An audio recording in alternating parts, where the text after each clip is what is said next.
এই যে গাইস আপনারা দেখতে পাচ্ছেন আমি এই মুহূর্তে বাগমারার গলকান্দি এলাকায় একটি জঙ্গলে অবস্থান করতেছি।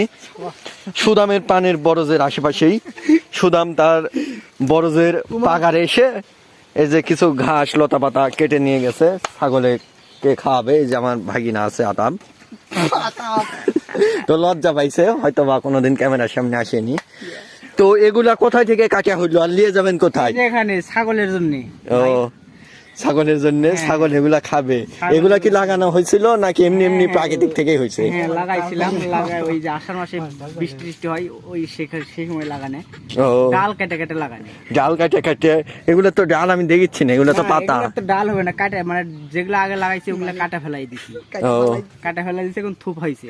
এই যে বিশাল একটা সাইনার গাছ দেখতেছি, এই সাইনার গাছ থেকে বছরে কত কেজি সাইনা বিক্রি হয়? তাও মিনিমাম কেজি 20 না না তা তো হবে না, তার থেকে বেশি 2-3 মণ হবে, 2-3 মণ হবে। তাহলে তো এটা বিশাল ব্যাপার। এই যে একটা জমির উপর প্রায় এখানে 9 থেকে 10 কাঠা জমিতে বর আছে, আবার এই যে বিশাল একটা সাইনার গাছ, এতে তো জীবিকা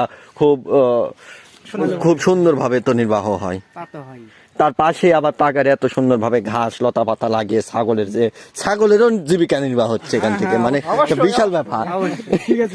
মানে ছোট্ট একটা জমির উপর গাইস এইরকম ইন্টারেস্টিং ভিডিও পেতে আমাদের পেজটি ফলো দিয়ে রাখুন। দেখা হবে আবার পরবর্তী নেক্সট কোনো ব্লগে। ধন্যবাদ।